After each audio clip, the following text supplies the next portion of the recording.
Good afternoon, everyone. Wow, great, great. This is a lively audience, and thank you for enduring yet one more panel. We hope you'll find this interesting and informative. You know, the last panel was very exciting about, it really highlighted people following their passions, and I'm sure all of you do that for the businesses you operate under. What we're going to do is not so much working on the kind of the passion side and the vision side of your businesses, but finding ways to help you keep the money that you make in your businesses and actually grow. So by way of introduction, my name is Dirk Hargraves, and I'm a proud member of the National Board of the National Black Chamber of Commerce. But today I represent Community Merchants USA, or CMUSA. And CMUSA is a free online tool that provides you with everything you need to know about electronic payments to help grow or help start, grow, and manage your businesses. We have a panel of experts here that I'll introduce to you in a moment, but before I do that, a couple of housekeeping things. As I said earlier, this is being live streamed and recorded for future use. So if you want to access this later, you can go to communitymerchantsusa.com. That's communitymerchantsusa.com, and you'll be able to access this panel. Secondly, we will, for those of you online in the audience, people out in the atrium, if you have questions that you'd like to tweet to us, you can do so by using the hashtag #NBCCConvention. That is #NBCCConvention. So again, today's panel will discuss electronic payments and ways that you can leverage that to grow your business, grow and manage your business. And I'll start off with this illustrious panel. To my left, I'll introduce Pat Moran, who is a payments executive and advisor to MasterCard and helps with their outreach effort called Master Your Card. So Pat, would you like to provide a few words about what you do and who you are? Sure, thanks, Dirk. Again, my name is Pat Moran. I work with MasterCard and specifically the Master Your Money program, and I outreach to small merchants throughout the U.S. and talk at many engagements such as this. I've been in the payments business for about 13 years. The first chunk of that was at Visa, setting something called interchange fees, and we may get into that a little bit later. And then most recently, I worked for a division of Fifth Third Bank out of Cincinnati called Fifth Third Processing Solutions that later became Vantiv and is now a public company. Over the past year, I've been working as a consultant in the payments industry. I work for a number of small businesses, a number of venture companies, as well as some larger payments players.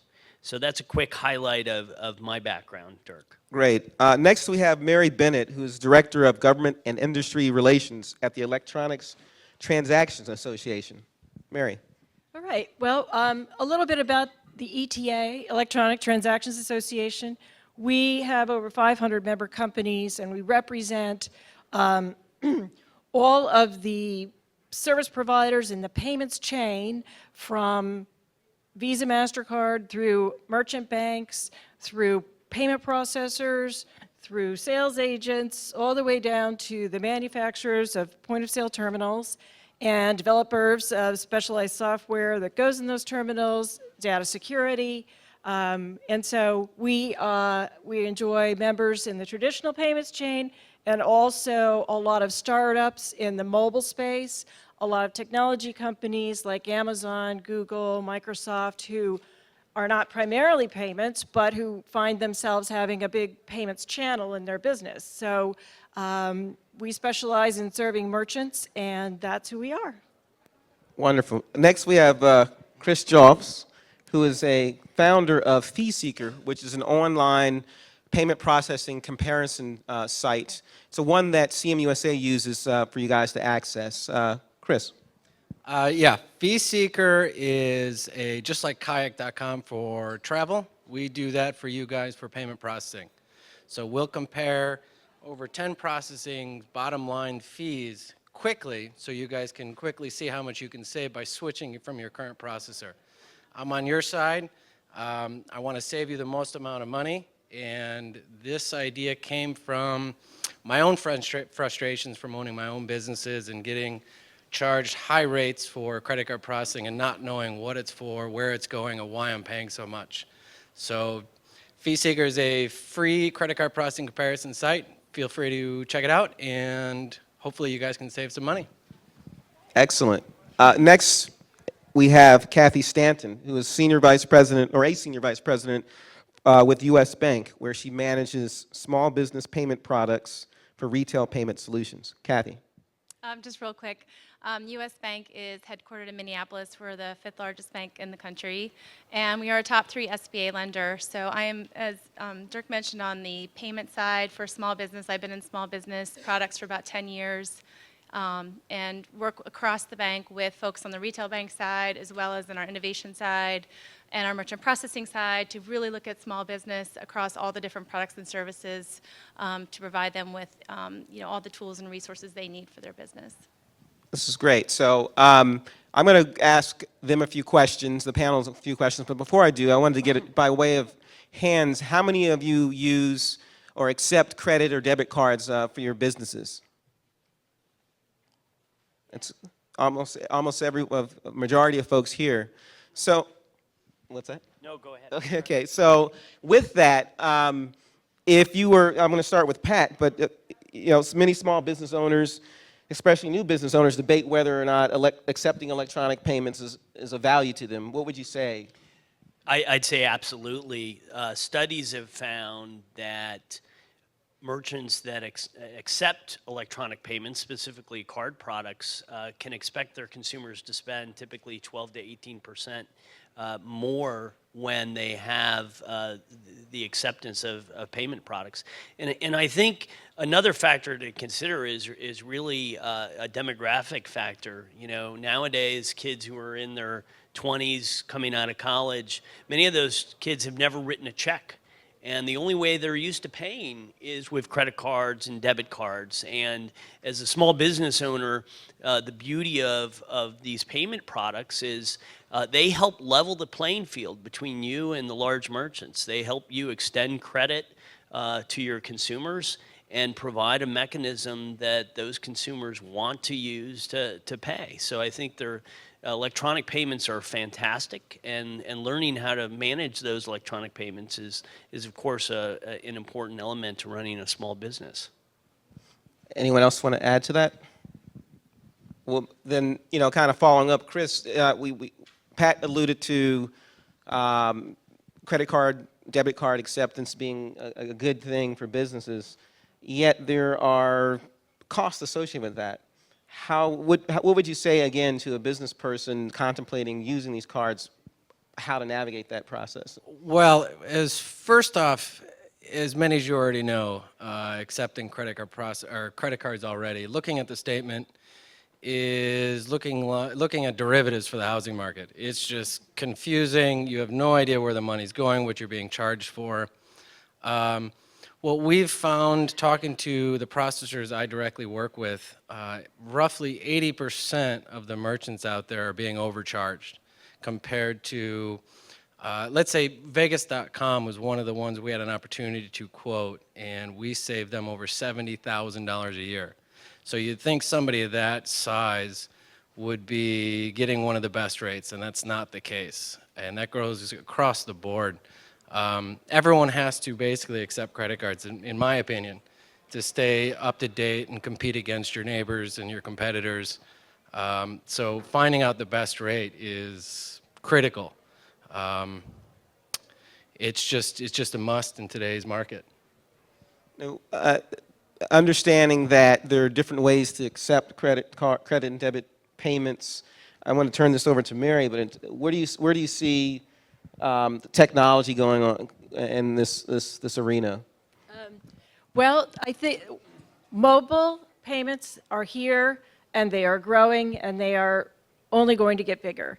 And last year, at the holiday season, over 20% of sales were done on mobile devices, and at that we expect that to grow large. Now, when you talk about mobile payments, you have two different concepts. You have the consumer with the phone in their hand using that phone to pay for something at a store. Then you have the merchant who may have a mobile system upon which to accept payments. And you've probably heard of Square, you know, the dongle that you plug into your phone and swipe. There are others. Intuit has one that integrates directly with QuickBooks.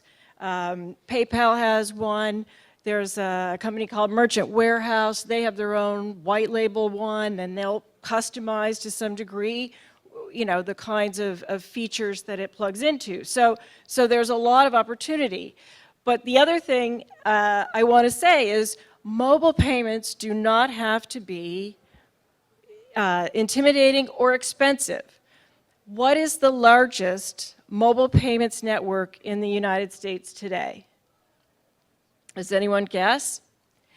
It's Starbucks. And I think you can all imagine Starbucks did not start out to become the largest mobile payments network in the United States. What did they want to do? They wanted to sell more coffee. And when you look at their mobile payment system, incredibly simple, not brand new technology. It employs a barcode scan that the customer scans a barcode at the point of sale. That barcode scans have been in retail establishments for over 20 years. And it incorporates a loyalty function. They've got people's names and contact information, and your winning stars, they go in your cup as the more coffee you buy and you want to come back and get more stars. And so it is something that can be done very simply, and they sell more coffee. They found a way to make the transaction go faster, and people like it because it's cool. And so it really can add a dimension to your business for not a lot of money that helps you speed up sales and create a loyalty component to your company. Well, it sounds like there are there's a tremendous upside to using technology. Are there risks associated? Well, you know, I think it depends on the technology you choose. What I would say is, you know, Square, which has turned, you know, hundreds of thousands of people who were selling fruit at fruit stands or homemade quilts, it's now turned them into merchants accepting cards with a dongle on their phone at a low cost. But I would say that one of the risks might be what you save in cost, you may pay for on the service end. You know, in a more traditional payment structure, you've got an agent you're working with who is representing, you know, a panoply of services, and you have a problem at 10 o'clock at night, you call their 800 number and you work it through and you get back online and you're ready to go. There are some of the newer methods don't really offer that complete a customer service function. So, you know, there are all kinds of options in between, but I would say, you know, at lower price, you might sacrifice service. Kind of following up on that risk reward or opportunity threats, Kathy, we know that credit and debit usage or acceptance increases sales. That said, there's also the threat of chargebacks. How can the small business owner reduce those risks? Yeah, I think it's like Mary was saying, make sure you do your research on your processor and find a reputable one. You can look online for reviews, or word of mouth is obviously another good mechanism for doing that. Or a comparison tool, of course, like FeeSeeker. But, you know, be wary of declined cards at the point of sale. If you call to authorize and you're still unsure, ask for ID. That's completely appropriate. Obviously, get a signature. That'll help in any chargeback situation. And if it's if you have an online presence, make sure that, you know, the billing and shipping address match those types of things. And really, like I said, do research and make sure you go with somebody that you're comfortable with that's going to support you. Well, this is all good information. I would still say, going back to our earlier, kind of just starting out the conversation between, or discussing just how confusing this whole process could be, and who's involved in those transactions, and who you as an owner, you as a customer, who's competing for your business. Pat, could you kind of? give us an overview. Well, the good news, Dirk, is there are a plethora of companies competing for your business, and the bad news is there's a plethora of companies competing for your business, right? It is a very confusing landscape. We've got a lot of new entries into the payments market, but fundamentally, the way the payments ecosystem works is that you often have different sales entities, often called ISOs or merchant processors or acquirers. Fundamentally, standing behind those entities is a bank. So the good news is there is a bank, a solid foundation behind all of those entities, the way the payment system works. And then after the bank, there is a network like MasterCard. And then on the other side of the equation, there's another bank that represents the consumers. Traditionally, many merchants, small merchants, would go to their local banker and say, I need a merchant account. And that's still a very good way to look at merchant accounts today. If you have a trusted small business banker, go to your banker, talk to them. But there are other choices. There are many independent companies. We've already talked about, Square for smaller merchants, Intuit Go Payment, et cetera. So there are a lot of choices out there. But do your research, get references from other small businesses, owners that you trust, and of course shop for price. Price is, this is a business that is relatively commoditized, so price is a key element to any merchant processing deal, as well as services. But price is a key differentiator. At ETA, the payments business has exploded in the past 2 years with all kinds of new options coming to light, and we at ETA take it very seriously. I mean, it is a fundamental part of your business, and it's your bottom line. And so just a couple of years ago, we created a certification program for payments professionals, and these are people who are on the street selling and packaging payment services for merchants. And so it's called ETA CPP, Certified Payments Professional.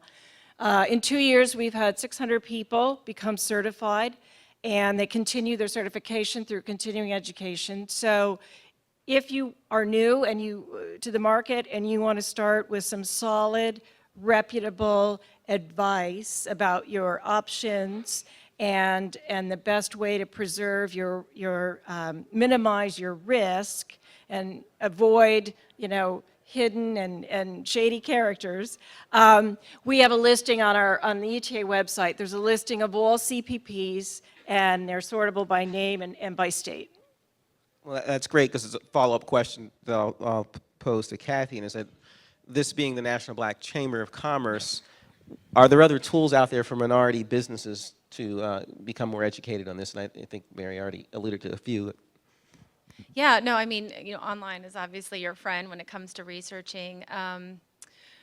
We at US Bank just launched, it's called usbankconnect.com, and it's a microsite, and I think Wells Fargo has something along the same lines, and of course American Express does, but it really serves as a portal for small businesses who are looking to start, run, or grow their business, if they need help on writing a business plan or want to know some opportunities to enhance cash flow. There's videos, there's articles by small business experts, there's toolboxes for whatever you're looking to do. So there's a lot of those out there. I think it's just finding one that you think kind of lends to where you are in your business today and what your needs are. So online, of course, is always a good place to start. And I would be remiss if I didn't say that you can also go to communitymerchantsusa.com, and all of your information of the panelists will be up there as well. And I also want to remind the audience that online and here in this room, that if you have questions, you can feel free to tweet them at #NBCC Convention. That is #NBCC Convention. Chris, time is of the essence for small businesses. Time is money. Does it really make a difference? And you alluded to this earlier about a bigger company that you were dealing with. But if you're talking about dollars per transaction or cents per transaction, does it make a difference for someone who's in business during their business to set aside the time to find a processor that gives them a lower rate? Yes, definitely. A lot of merchants even review and compare their statements monthly because credit card processors can tweak those statements monthly and you won't even notice it. To the point where, like Vegas.com is getting overcharged $70,000 a year. That's an extreme case, obviously, but even if you're being overcharged $1,000 a month, that's $12,000 a year. That's a good chunk of change. I would rather have that in my bank than their bank. So reviewing it, take a couple of minutes, every month to make sure everything's where it should be. Feel free to go online. You can use FeeSeeker. You can use any of the resources we're up here that we mentioned before. And even call your processor and say, hey, why am I being increased? What is happening? My volume didn't go up. Why is my statement going up? Also, one other quick note, negotiate. Don't be afraid to ask. They're not set in stone. These contracts are never set in stone. If there's a no cancellation, that might be set in stone, but your rates can fluctuate. So make sure you ask, say, hey, I can't afford this. Can you reduce it here and there? If not, tell them you're going somewhere else. Trust me, they'll reduce it. You heard it from Chris. Can I add one thing to that too? I would say too, if you're signing up with a new merchant processor, make sure you have a conversation about your business, what your need is, what type of transactions, the size, ticket size, things like that, and that'll help make sure you're in the right product. That's kind of following up, and I'll turn this over to Mary, but are there any limitations to what kind of processor a small business owner can use? I would say no limitation at all. Excuse me. It is merchant processing services is very competitive. And I've got to echo Chris's point, negotiate. And, you can go to his site and get an idea of where your cost should be. We all know about Square and their flat 2.75% fees.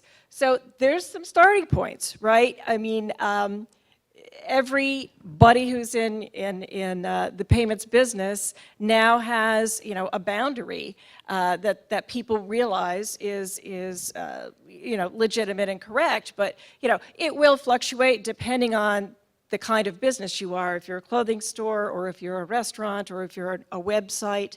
Obviously, there are different considerations, and your average ticket comes into it. There's a lot of factors that come into making up, the final amount that you pay. But sometimes it can be very complicated, and sometimes you can find something very simple. It's all about what you prefer and how much you expect to grow.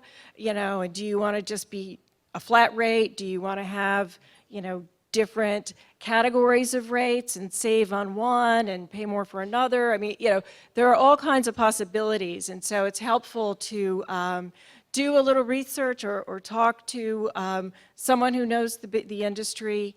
But the world is yours. You can negotiate. There will be 100 people knocking down your door in a year to take your merchant processing business. And so you are in the best position to negotiate the terms and conditions and prices that you want. I'm going to open this up to the audience, but before I do, are there any other final points that any of you guys want to make? Are there any minimum requirements, for example, for technology, the internet, minimum speed that you need to access processing or anything like that? Yeah, I mean, obviously, in today's environment, most of the systems, most people like to run the systems over the internet through an IP line. But you can still get, if all you have is a dial line, you can still get technology that'll be supported through a dial line. So really, there are very few technology limitations out there. If you have a smartphone, you can do payments. If you have an old terminal that was used 3 years ago, you can probably do payments on that. There are some changes coming down in the U.S. over the next few years with chip cards that'll be rolling out and chip card acceptance in the U.S. So that's something to be cognizant of as we move forward. But for the most part, as Mary said, bring in the competitors, get them in there, because obviously if there are 100 competitors that want your business, you know that a lot of these guys are making good money. So make them compete for your business. Don't be afraid, if you haven't already, to offer your products online if you have that option. If you're afraid of the terms gateways and getting your merchant to be accepted online, most, if not all, the processors I've worked with will happily work with you and your IT team or GoDaddy or whoever you use to integrate that. So more outlets you have to sell your wares and your goods and your services, the better. So don't be afraid. Don't. If you search online, you just can't figure it out. Like sometimes I can't. I'll just call the processor and they'll help me. They'll put me online with an IT professional that'll just set it up for me, get the APIs all set up and the gateway set up where I can start selling within the day. So don't be afraid of technology at all. Just pick up the phone. Okay, with that, let me open the panel up to questions from the audience. Mr. Irving. Ivory, excuse me. Well, I guess my question is that, you made the comment there's so many people competing for the business. Is it possible that perhaps because there's so many people competing for the business, is it a way to kind of hone in on one or two companies that, the national could endorse and then make our lives a little simpler in terms of just being able to say, maybe to the national organization, these are the three companies, and then target those three companies instead of, because when people have too many choices, they end up doing very little, in my experience. So how do we help streamline that in such a way that could be easy for us to tell our members, here's who we recommend as a preferred merchant account and something in that category? So just to repeat the question and then or restate the question, basically with so many competitors for your business, how do we consolidate that in a way that is comprehensible for the membership? I am aware of other trade associations that have developed an affinity relationship with a payment processor, and so the members of that organization can enroll for a merchant account with that processor. So I absolutely would think that NBCC could develop an affinity relationship with a processor. Did you? Yeah, I just echo that. Many city chambers of commerce already do that and have kind of a preferred relationship. In fact, I'm working with Brownsville, Texas on doing exactly that, where you basically, bring these guys in, set certain rules as to, kind of an RFP or RFI on merchant solutions, and then you guys could pick a kind of a set of, vetted payment processors that you could offer out to your members, and that might be a way also to control a little bit of what they do with the prices on those customers. One thing that's bizarre about this merchant processing environment is that nearly every price for every customer is different. And I don't know of any other business where it's quite like that. And I think the world will move a little bit more towards, kind of more standardized pricing, but it's not there right now. But if you were to work with some of these merchant processors, I'm sure you could cut a deal and make sure that your members get the best services as possible. Not to toot my own horn, but I do work exclusively with multiple processors that I'll be glad to get an RFP over to you, at least so you have somewhere to bounce off from, somewhere to start, and then you can go from there. But I have some pretty good relationships, and they've done every single one of my clients top-notch service. So if you want a place to start, feel free to contact me. I can come over to you when we're done, and I'll give you somewhere to start, at least. Thanks, Dirk. I was trying to get a differentiation between some companies accepting credit versus debit. Is there a bigger risk? And the other issue is international trade when you're doing small business ventures. Are there some precautions that you need to take when you're dealing with banks outside of the country for merchandise? So again, the question again was, is there a distinction between credit versus debit? And taking those, understanding or other precautions to take when you're doing international trade? Sure, or actually, maybe you want to talk about small credit.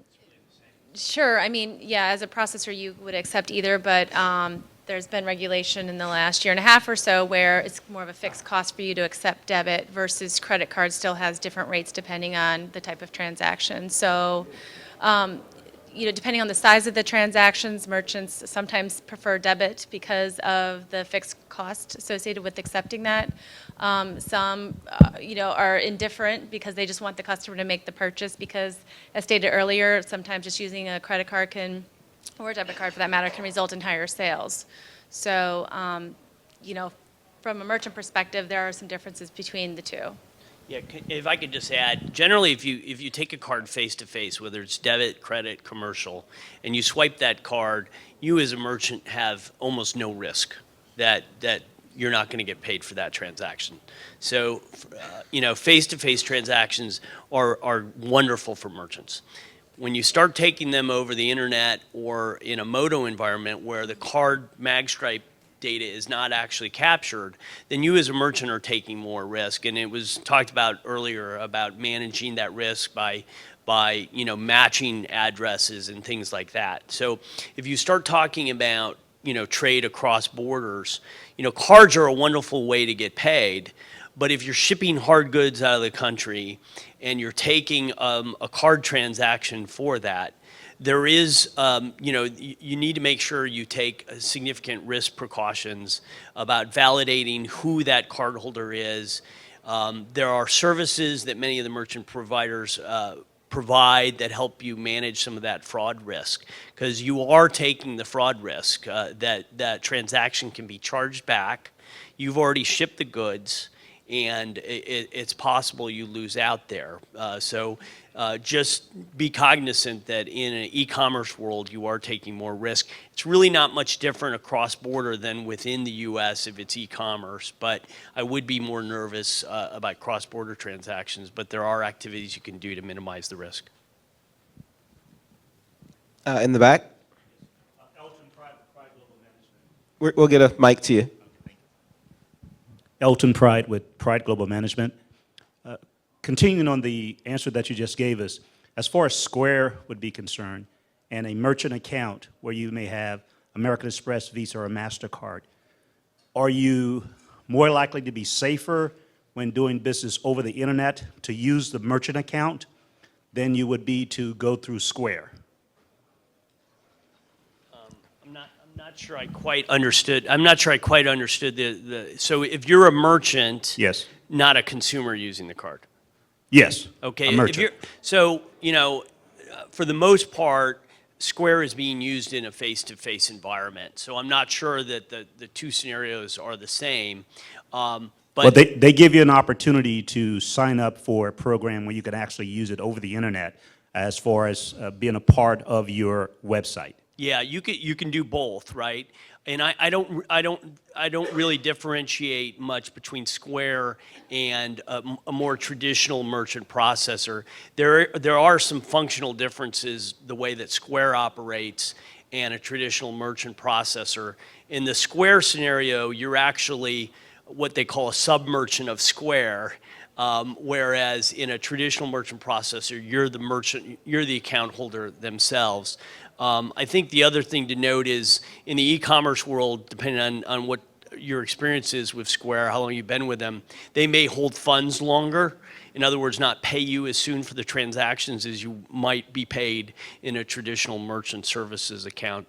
I'm going to overgeneralize, but I would say that as you get to be, if you're a larger account, then you're more likely to get a better deal in the long run by going with a more traditional merchant processor, maybe a bank processor, than you will with Square, both from a price perspective as well as a service perspective. Thank you. We have time for a few more questions. And again, for the audience that's online, you can go to pound NBCC convention if you have questions you'd like to tweet. And also, after, if you don't get your questions answered or you haven't formulated your questions before this panel is ended, you can go to our site, which is communitymerchantsusa.com. Any more questions? Well, I think we're going to wrap up, but before we do, Chris reminded me, he said he saw some sea turtles last night.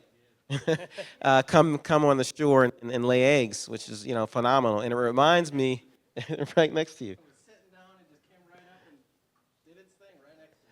Unbelievable. First time I've ever seen that in my life. These people will lock you up. Oh, yeah. That's what he learned. Oh, yeah. I just moved. It came to me. What am I going to do? What am I going to do? They like me. So don't mess with the turtles. But I mentioned the turtles just because I'm reminded of a Southern expression that when you're driving down the highway, and if you see a turtle on a fence, it didn't get there by itself. And I say that to say today's panel did not happen just by me sitting here. I want to thank Emily Schaefer from our office, Ryan from the NBCC staff, of course our panelists here, and of course Kay and Harry and the entire NBCC family. So with that, I thank you all.